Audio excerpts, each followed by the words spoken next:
Sábado de la octava de Pascua. Lectura del Santo Evangelio según San Marcos. Jesús, resucitado al amanecer del primer día de la semana, se apareció primero a María Magdalena, de la que había echado 7 demonios. Ella fue a anunciárselo a sus compañeros que estaban de duelo y llorando. Ellos, al oírle decir que estaba vivo y que lo había visto, no la creyeron.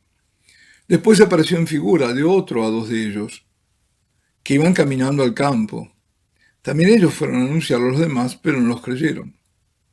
Por último, se apareció Jesús a los 11, cuando estaban a la mesa, y les echó en cara su incredulidad y dureza de corazón, porque no habían creído a los que lo habían visto resucitado. Y les dijo: Id al mundo entero y proclamad el Evangelio a toda la creación. Palabra del Señor. Estamos viendo y escuchando lo ocurrido el día de la resurrección, pero a través de relatos de los distintos evangelistas. Y hoy, escuetamente, como es su estilo, es por medio de San Marcos que tenemos este relato. Él, como San Juan, solo menciona a María Magdalena, a quien encontró el Señor al amanecer del primer día de su resurrección. Más bien dice que fue la primera. No ofrece más detalles acerca del encuentro, sino que simplemente dice que fue a contárselo a los otros discípulos que lloraban desconsoladamente, pero no le creyeron. Sin embargo, antes había escrito que las 3 Marías, la de Magdala, es decir, la Magdalena, Salomé y la de Santiago, habían ido al sepulcro con aromas para ungir el cuerpo de Jesús, encontrando la tumba abierta y un ángel dentro del sepulcro, o un muchacho, no dice que sea ángel, pero se supone, quien les anuncia que el Señor había resucitado y les manda a decir a Pedro y a los otros que debían ir a Galilea, donde allí lo verían. Bueno, agrega además el evangelista que las mujeres huyeron del sepulcro y que, dominadas por el miedo, no dijeron nada a nadie. Es decir, que ahí no fue ese momento. Así que ha de entenderse que después de ese episodio es cuando Jesús se encuentra con una de ellas, con la Magdalena, y le envía a dar el anuncio. San Marcos presenta a María Magdalena como aquella de la que el Señor había expulsado 7 demonios. Pareciera que quiere poner en evidencia con esto la divina misericordia, porque precisamente se le aparece y la hace apóstola, aquella que había estado endemoniada. Fue la primera en conocer que el Señor había resucitado, siempre que excluyamos a la Santísima Virgen, como lo hacen los relatos evangélicos, porque eso debería permanecer en el secreto de Dios y no en las Escrituras.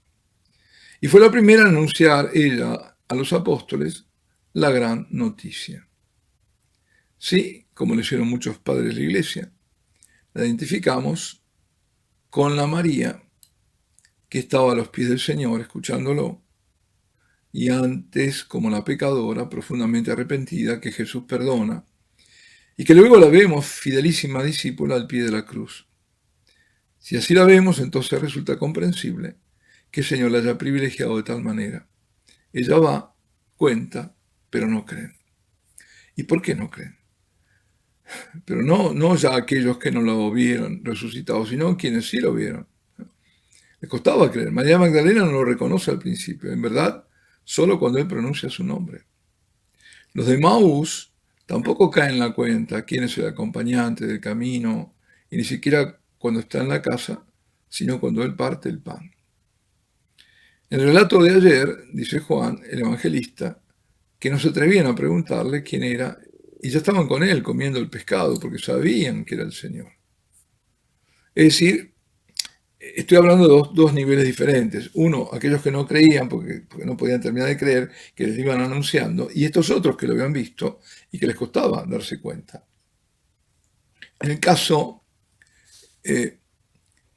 sí, claro, sabían, pero no era evidente que era el Jesús fácilmente identificable ante su pasión y muerte. Pero tampoco era Cristo glorificado, porque aún no había ascendido al Padre. No era el transfigurado que habían visto Pedro, Juan y Santiago en el alto monte. Y todavía no era glorificado visiblemente, ni tampoco era el que habían conocido físicamente, pero sin duda era él. Ese cuerpo ya no era más pasible, era impasible, ¿no? Es sujeto al dolor, no era más mortal. Y otras propiedades tenía porque había entrado en la sala estando las puertas cerradas en una ocasión. Y había desaparecido luego de partir el pan, por ejemplo, en otra. Por otra parte, era de hueso y carne y llevaba las marcas de sus heridas, no era un fantasma. En la transfiguración se había manifestado anticipadamente con la gloria con la que vendrá en la segunda venida. Pues era él, pero no era fácil de darse cuenta. Entonces, permanecería así ese periodo de 40 días con los suyos, para luego enviar al Espíritu Santo desde el cielo, ya recibiendo la gloria del Padre en el cielo. El evangelista alude también al episodio de los dos discípulos camino a Emaús, aunque tampoco da detalles, solo que fueron a Jerusalén y a ellos tampoco les creyeron los demás discípulos. La aparición a los 11, con la que concluye este pasaje, hoy proclamado, es el mismo día de la resurrección, pero a la tarde. Y muy probablemente eso ocurrió en la casa que era la de María, pero esta María era madre del mismo evangelista San Marcos, donde se solían reunir los discípulos y donde había tenido lugar la última cena. Y allí el Señor les hizo una fuerte reprimenda por no haber creído lo que les había anunciado María Magdalena en primer lugar y los otros discípulos. Y luego les da el mandato de ir a todo el mundo y proclamar el Evangelio a todos. Y para mayor énfasis dice a toda la creación. Sin embargo, hay un detalle. La perícopa no termina ahí, es decir, el pasaje no termina ahí con el mandato de proclamar el Evangelio a toda la creación. Porque, pequeño detalle, sigue diciendo el Señor, quien creyere y fuere bautizado será salvo, mas quien no creyere será condenado. Y aquí los milagros que acompañarán a los que creyeren. En mi nombre expulsarán demonios, hablarán nuevas lenguas, tomarán las serpientes, y si bebieren algo mortífero no les hará daño alguno. Sobre los enfermos pondrán sus manos, y estos sanarán. Bueno, me abstengo de especular por qué fueron quitados estos versículos finales de la perícopa. ¿Por qué? Lo cierto es que no es posible ignorarlos. La afirmación del Señor es contundente. El que cree y se bautice se salva. El que se niegue a creer se condena. Además, da los signos que son propios de la Iglesia de Cristo y que algunos fueron muy evidentes a todos al comienzo del cristianismo y que luego se dieron en modo esporádico a lo largo de toda la historia. Pero ante todo que siempre se dio, en mi nombre expulsarán demonios. En mi nombre expulsarán demonios. La falta de fe de nuestro tiempo, y digámoslo, el grado de apostasía, se manifiesta en el hecho que cuando mayores son las acciones diabólicas, como en este tiempo, más difícil resulta encontrar un exorcista o exorcistas que hayan en las diócesis. Hay diócesis que no han nombrado a ninguno. ¿Cómo puede ser esto? Entonces ahí uno, puede entender también por qué quitaron. Hay un documento que recibió, a propósito de todo esto, la repulsa de los ecumenistas. Me refiero a ecumenistas al falso ecumenismo, ¿no? Ese de rejuntarse con todos, dejando de lado lo más importante, dejando de lado la verdad de Cristo, el Señor, y la verdad de la única iglesia de Cristo. Ese documento es relativamente reciente, fue emitido por la Congregación para la Doctrina de la Fe. El autor es el entonces cardenal Ratzinger y se llama Declaración Dominus Iesus. En su número 22, que es el último antes de la conclusión, dice, solamente párrafo voy a decir, ¿no? Con la venida de Jesucristo Salvador, Dios ha establecido la Iglesia para la salvación de todos los hombres.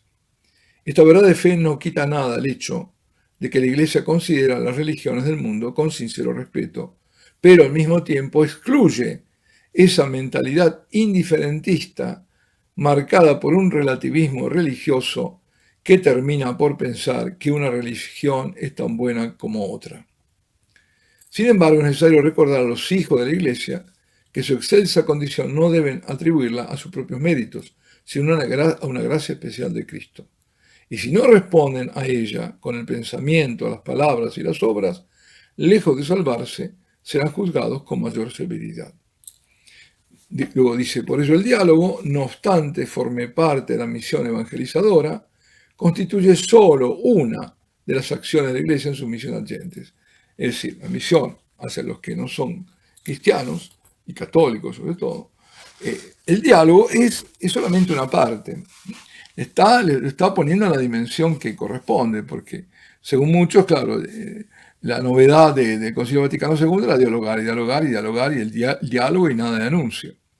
Y luego dice la paridad, es decir, está a la par, ¿no?, con las otras religiones, que es presupuesto del diálogo, se refiere a la igualdad de la dignidad personal de las partes, no a los contenidos doctrinales, ni mucho menos a Jesucristo, que es el mismo Dios hecho hombre, comparado con los fundadores de las otras religiones. Está clarísimo. Lo que se está haciendo es todo lo contrario, se deja a Cristo para tener esa paridad que es falsa, ficticia. Aquí estamos a la par porque sí, respetamos unos a otros, pero atención, aquí no estamos a la par poniendo en la misma balanza las doctrinas. Aquí no estamos con aquel video terrible que se veía, yo amo, yo amo, yo amo, yo amo, y cada uno ponía ahí en las manos, se veía el Buda y se veía el niño Jesús, porque no pusieron la cruz. Tuvieron esa, pero era como diciendo, es lo mismo, ¿no? Todo lo mismo. No. Ese es el falso ecumenismo. En cambio aquí lo dice muy claro. No se refiere a esa paridad a los contenidos doctrinales de la doctrina, ni mucho menos a Jesucristo, ponerlo a la par de los otros fundadores, a Buda, a Mahoma, no.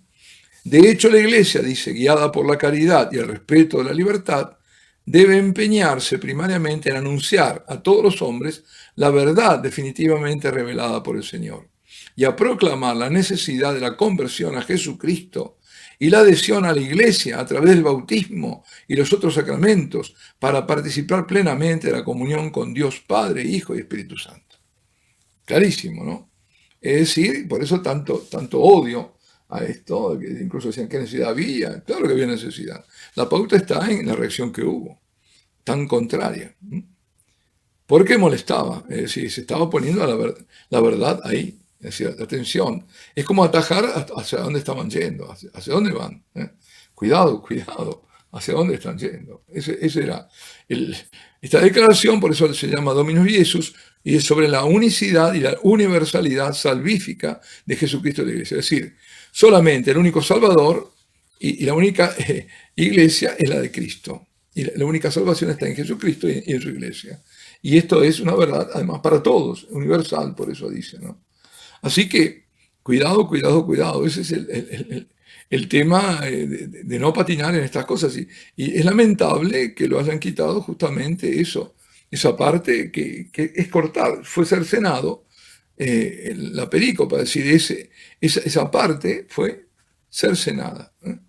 Bueno, por eso el que cree en Jesucristo, Dios hecho hombre, que vivió enseñando y haciendo el bien, murió a causa de nuestros pecados y resucitó entre los muertos para nuestra justificación y se bautiza, ese es salvo. El que lo rechaza, no. Es clarísimo esto. Alabado sea Jesucristo,